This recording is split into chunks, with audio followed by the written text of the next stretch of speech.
My sister vanished after our parents died, leaving me alone to handle their debts and disgrace. Years later, she burst into my engagement party screaming, "That ring should have been mine." But my fiancé's response silenced the room. I'm Mara, 39, and until recently, I hadn't seen or heard from my younger sister Celia in over 12 years. We grew up in Scranton, Pennsylvania. Our childhood wasn't picture perfect, but we weren't neglected. My dad sold used cars, my mom worked whatever job paid the bills. Things were tight, but we were fed, clothed, and told we were loved. We didn't always get along, Celia and I, but we had those childhood moments, backyard games, giggling under covers, inside jokes whispered at church when we were supposed to be quiet. Celia was always the prettier one, the louder one, the more exciting one. People noticed her. I was quieter, bookish, always the responsible one. When our parents started getting older and life got harder, those traits hardened into roles. She ran, and I stayed. When Dad had his stroke in my mid-20s, it was me who took unpaid leave, drove him to appointments, and sorted through his endless paperwork and debt. Mom was overwhelmed, and Celia. Well, Celia was gone. She sent one text after Dad died, "Sorry I can't come back. I can't deal with that place." That was it. When Mom got diagnosed with cancer 2 years later, Celia didn't come then either. Not even for the funeral. I sold the house. I cleaned it out by myself. I took care of the debts they'd quietly built over the years, credit cards, home loans, payday lenders that circled like vultures. I hit rock bottom in every way. Emotionally, financially, spiritually. I was 28 and felt like my life had been swallowed whole by theirs. And Celia? As far as I knew, she didn't even send flowers. I moved to Philadelphia to get away from the memories. I started working at a nonprofit. It didn't pay much, but it was meaningful, and the routine helped. I lived small, saved what I could, kept my circle tight. That's when I met Julian. He was kind. Steady. He didn't flinch when I told him about the mess I came from. His own past had rough patches, and there was a quiet understanding between us. We took things slow, then slower. It was the healthiest relationship I'd ever had. When he proposed, just us, in the park near the art museum, I cried so hard I scared a jogger. The ring wasn't flashy. A sapphire, vintage. Just right. Julian wanted to celebrate with people. He said, "You've spent too many years burying yourself in responsibility. Let people love you." So we planned an engagement party. Nothing big, just friends, a few coworkers, neighbors. He rented a small venue near Rittenhouse Square. We played old soul music, served finger food, and let ourselves bask in something good. That's when she showed up. I saw her from across the room and for a second, my brain didn't register what was happening. Time twisted. She looked different, older, harder, but still unmistakably Celia. She walked in like she owned the place, like no time had passed. Then she screamed it. "That ring should have been mine." People stared. My world tilted. I couldn't move. Julian stepped in front of me instinctively. He asked her who she was. She said, "I'm her sister. The one she never told you about." Her voice was venomous. Then she started ranting. She took everything. She always does. Our parents loved her more. She got everything when they died. Everything. That last part stung more than I wanted it to. Julian didn't yell. He just said, calmly, "I don't care what you think you're owed. Mara's not a thief. She's a survivor. And if you came here to ruin this day for her, you can leave." Someone, maybe one of Julian's cousins, gently escorted her outside. I still don't know who. The silence in the room was thick and suffocating. People avoided my eyes. I wanted to disappear. We left early. Julian held my hand the whole way home. I finally told him the full story, every ugly detail. He listened. That's the kind of man he is. Not once did he ask why I hadn't told him sooner. Not once did he question whether I'd exaggerated. He just kept saying, "You didn't deserve that. You don't deserve that now." The next morning, I found a small envelope slipped under our apartment door. No return address. Inside was a photo of the two of us, me and Celia, maybe age 8 and 6, eating push pops on our front porch. On the back, she'd written in pen, "You always got the good one." That was it. No explanation. No apology. Just a snapshot of a time when we were still sisters. I haven't heard from her since. I'll continue this post soon. There's more I'm trying to make sense of, especially now that my wedding is around the corner and I'm not sure what I want to do if she reaches out again. I didn't sleep that night. After the envelope showed up, I just sat in the kitchen holding the photo, staring at our frozen smiles. My coffee went cold. Julian came out around 6 a.m., rubbing his eyes, and didn't say a word, just wrapped his arms around me from behind and kissed the side of my head. I hadn't told many people about Celia over the years, not because I was hiding her existence, but because… well, how do you even start that conversation? My sister walked out of our lives and never looked back. Then she showed up 12 years later to publicly accuse me of stealing a life she abandoned. Doesn't exactly flow naturally. But Julian knew. He knew enough. And I think he also understood that, in that moment, I was emotionally torn in too many directions to speak. The next few days were strange. People called to check in, friends, coworkers. No one really knew what to say. Some offered to help deal with her if she came back. Others made awkward jokes about family drama being spicier than any Netflix series. One or two asked, very gently, if maybe she'd had a breakdown. I didn't know how to answer that. I did a lot of walking. Aimless, late-night walks around the neighborhood. Sometimes I'd pass a coffee shop and think, Celia would have loved that place. Then I'd remember, Celia hadn't spoken to me since our mother's funeral, which she didn't attend. And yet, I couldn't shake that image of her standing in the middle of our party, eyes red-rimmed, voice cracking with rage. For all her venom, I couldn't stop wondering what she'd been through. Where she'd gone. Who she'd become. Then I started questioning myself. Was I the villain in her version of the story? Had I really taken everything? Sure, I handled the debts, the funeral costs, the house foreclosure, but what did Celia see? A sister who claimed the family home? Who sorted through our parents' belongings and never called her? Maybe she thought I shut her out on purpose. Maybe she believed I didn't want her back. I kept replaying every fight we'd had as teenagers. Every time Mom sighed and said, "Why can't you two just get along?" Every time Dad accidentally called me the responsible one, while Celia rolled her eyes in the background. I wasn't blameless. But I also wasn't the villain she painted me as. Julian noticed I wasn't eating much. He started bringing home soup and bakery bread from the place I liked in Fairmount. He didn't push, didn't ask, just quietly held space for me. Then, about a week after the party, my phone buzzed at 2:14 a.m. A private number. I let it ring out. A voicemail came through, and I played it immediately, heart racing. It was her. "Hey. It's me. I don't know why I came that night. I don't know what I thought would happen. I guess I thought I'd be happy for you. But I wasn't. And I hate that. Everything's such a mess." There was a long pause. Then, I found the picture when I was going through storage. "You looked so happy in it." I looked normal. Like we used to be. "Anyway, I'm not expecting anything. Just wanted you to know I'm still out here. I'm okay, kind of. That's it." Click. I listened to that voicemail at least 20 times. I couldn't tell if it was an apology, a confession, or a breadcrumb she wanted me to follow.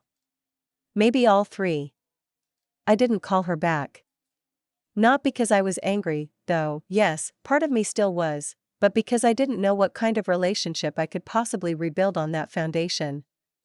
Julian asked once, "Do you want to talk to her?" And I said, "I want to." That answer sat heavy in the room for a long time. A few days later, I went to visit our old neighborhood in Scranton. I hadn't been back in over a decade. The house was gone, razed and replaced with a set of condos. The park across the street still had the same creaky swing set. The tree we used to climb was still there too, bigger, its roots pushing up through the sidewalk like it had been trying to escape. I didn't cry. I expected to, but I didn't. Instead, I just sat on one of the benches and tried to remember the sound of Celia's laugh when we were kids. I couldn't. Not clearly.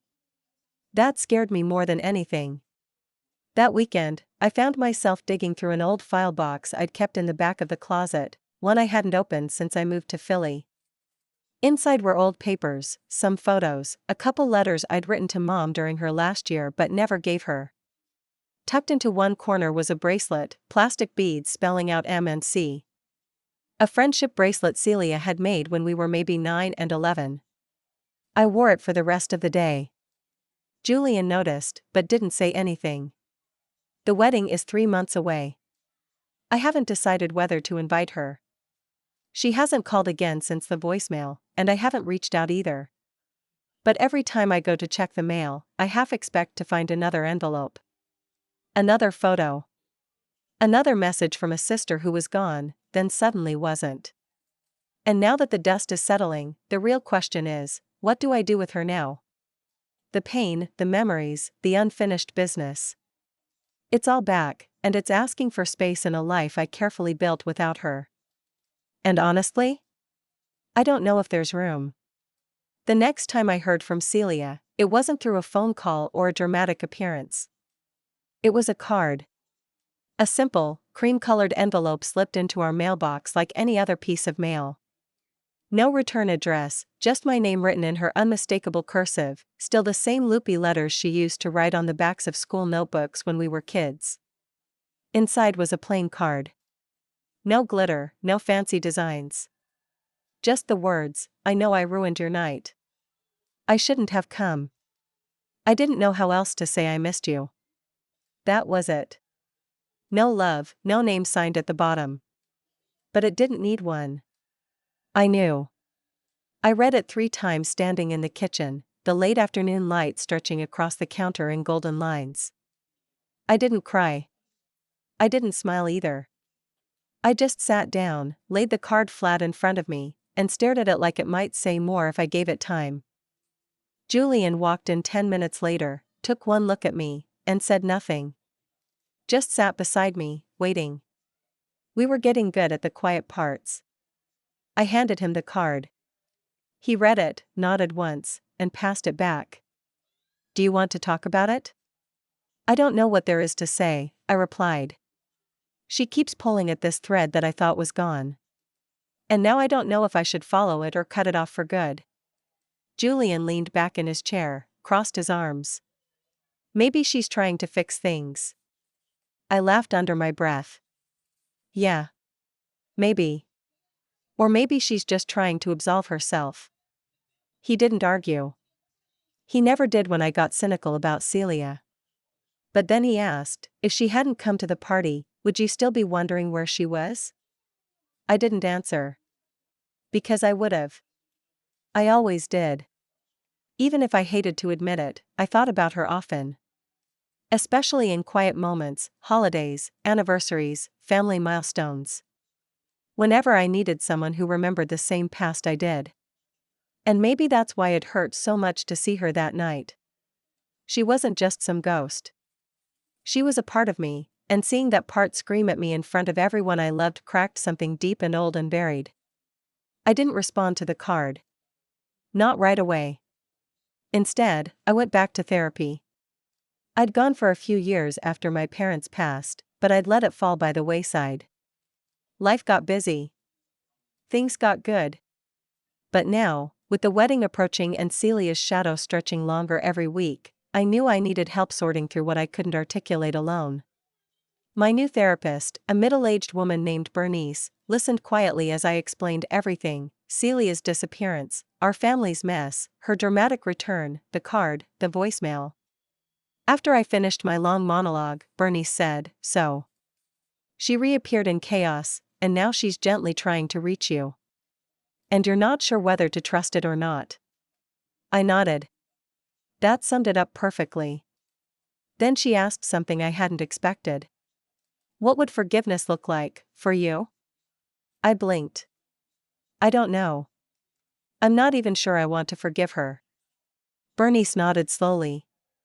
"Fair. But let's say, hypothetically, you did. What would that feel like? What would that require from her, or from you?" It was a question that lingered in my mind for days. I started thinking less about what Celia had done, and more about how it had shaped me. Her absence didn't just make me feel abandoned, it made me hard. Guarded. Proud of my self-sufficiency but also exhausted by it. I started realizing how many times I'd cut people out just to protect myself from even the possibility of betrayal. And if I was honest, I hated how much her appearance still affected me. I hated that one sentence, "That ring should have been mine," could still echo in my head like a scar that hadn't fully closed. About a month after receiving the card, I wrote her a letter. It wasn't long, just a page. I didn't offer forgiveness, but I offered acknowledgement. "Celia, I got your card. And your voicemail.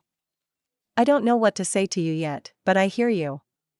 I don't know what you're hoping for, or if you're just trying to unburden yourself. But I'm still here." I didn't send it immediately. I kept it on the corner of my desk for 3 days before finally mailing it to a P.O. box she'd left on the back of the card in very small print. I took that as her way of signaling she was open to some kind of contact, but only if I wanted to take the next step. Sending that letter was a strange relief. Like I was placing the emotional weight back in her hands, if only slightly.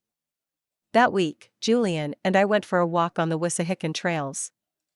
The sun was out, and the woods were quiet except for the distant rustle of hikers and the occasional bird overhead. We stopped near a stream and just listened.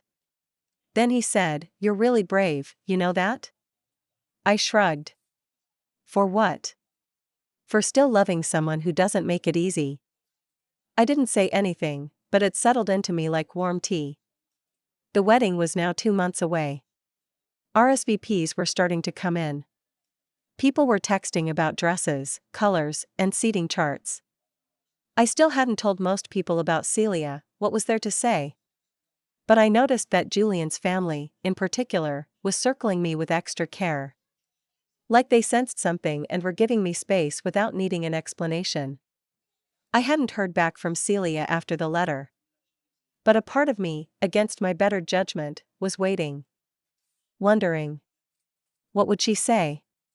Would she come again? Would she stay away? And most of all, what would I do if she asked to be at the wedding? I wasn't ready to answer that. Not yet. But the question was getting louder by the day. About 2 weeks later, a package arrived. Not a letter this time. A small, rectangular box, wrapped in brown paper, no return name, just the same P.O. box listed on the card Celia had sent.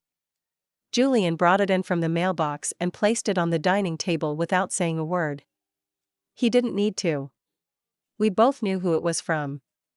I stared at it for a while before opening it. It wasn't fear that stopped me, it was the weight of expectation. I didn't know what she could possibly send that would explain everything, or make anything better. But part of me was desperate to understand, even if I didn't want to admit it. Inside was a wooden jewelry box. Small, old, worn at the edges. Inside that was a ring. It wasn't the kind of ring you propose with, it was a thin gold band with a tiny ruby in the center. The kind of ring a child might treasure. And I recognized it instantly. It had been our mother's. Not something expensive or fancy. Just a ring Mom wore often. I remembered her twisting it absent-mindedly during dinner conversations when she was deep in thought. She'd had it for years. One of those little sentimental pieces you can't imagine anyone else wearing. The last time I saw it, it was still on Mom's finger in hospice. I'd forgotten about it entirely. There was a note under the ring. I took it. After she passed. You were busy with paperwork. I kept it because it felt like the only thing left of her that wasn't tangled in grief. I'm sending it back because I don't deserve it anymore. I thought it would make me feel close to her. But all it did was remind me how far I've gone. You took care of everything, Mara. And I ran. I don't know if you'll ever forgive me. But I'm trying to stop hiding from it. Thank you for writing back. Even that meant more than you probably know. See. I sat at the table for a long time holding the ring. Turning it between my fingers like Mom used to. Letting the silence sit with me, settle around me. Julian sat across from me quietly, eyes soft, hands folded like he was praying for a way to help. She sent it back, I finally said, voice quieter than I intended. He just nodded. That night, I put the ring on a chain and wore it around my neck. I wasn't ready to put it on my finger. It still felt too heavy, not in weight, but in what it carried. I didn't write Celia back immediately. I wanted to, but I also needed space to think, to feel, to stop reacting and start understanding what I actually wanted from her, if anything. The next time I saw her handwriting was about 3 weeks later. Another letter. This one longer. She wrote about the years we lost. Not in detail, but enough. She said she'd moved to Colorado for a while, then Oregon. Said she lived in a van for a time. Got clean, got sober. Fell in love. Got hurt. Said she worked as a waitress, a dog groomer, a cook in a back-of-the-road diner. She talked about missing Mom's voice, about how guilt ate at her when she thought of the funeral, of me doing everything alone. I wasn't strong like you, she wrote. I couldn't watch them die. She didn't ask for forgiveness, not explicitly. She just kept saying she wanted to start again. If I let her. I read the letter aloud to Julian one night. We were curled up on the couch, a takeout box between us, half-eaten noodles forgotten in favor of what the letter stirred. When I finished, Julian leaned back and said, "Sounds like she's really trying." I nodded. But I don't know if I can trust it. What if she just breaks everything again? He tilted his head. What if she doesn't? That was the real problem.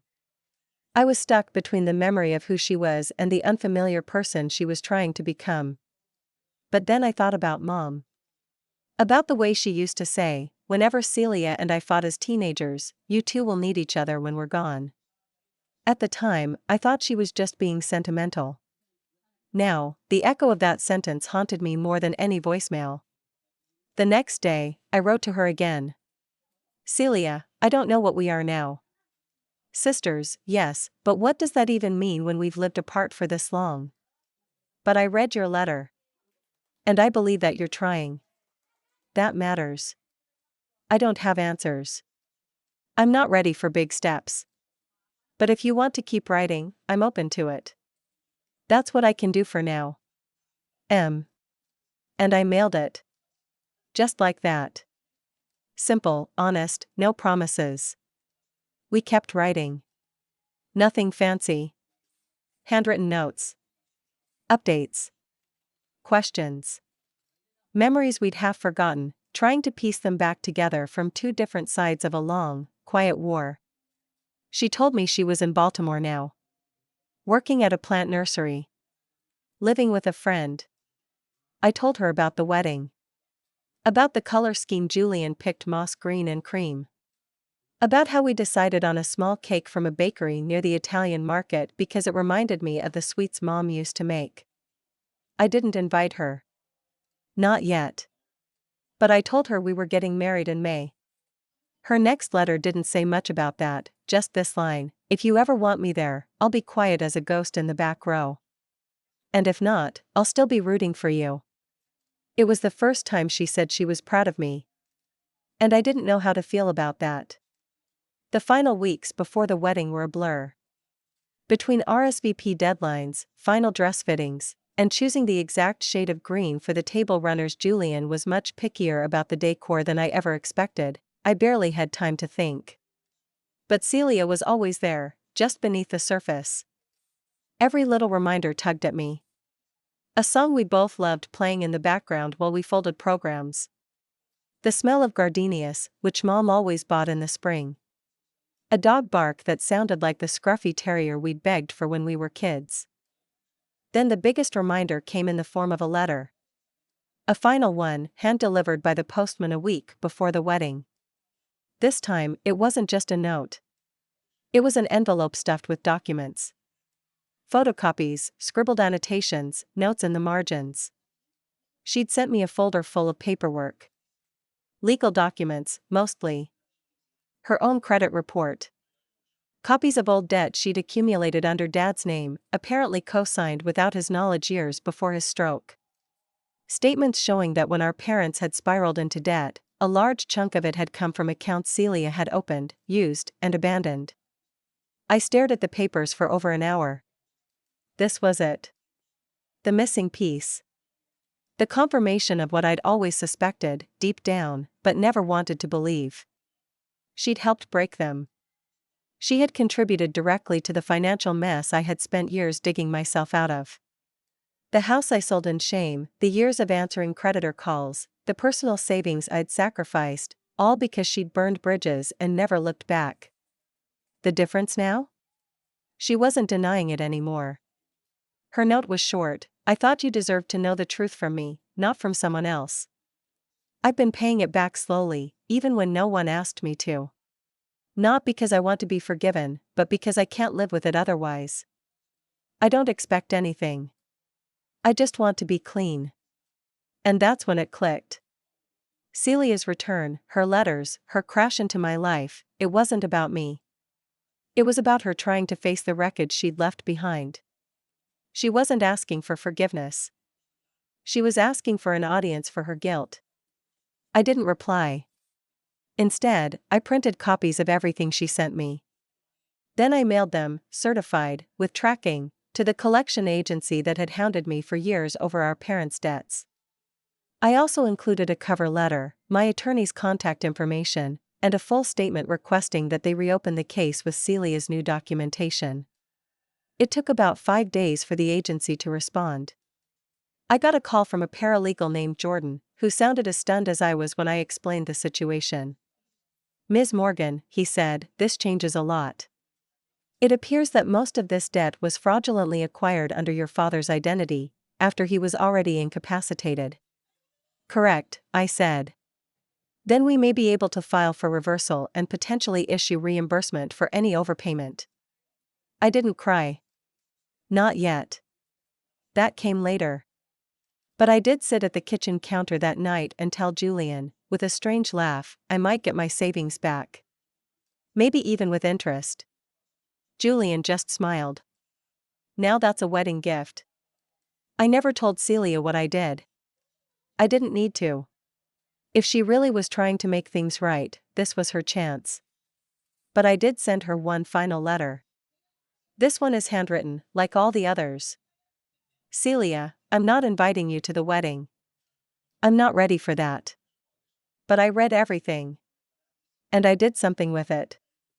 I don't need you to fix the past. I already did that myself. But you've started something that shows you're not just sorry, but willing to act differently. That matters. I won't slam the door shut. But it's on you now. Don't come for the cake. Come when you're the kind of sister I can stand beside without wondering when you'll disappear again." Mara, the wedding was beautiful. Not extravagant, but filled with joy.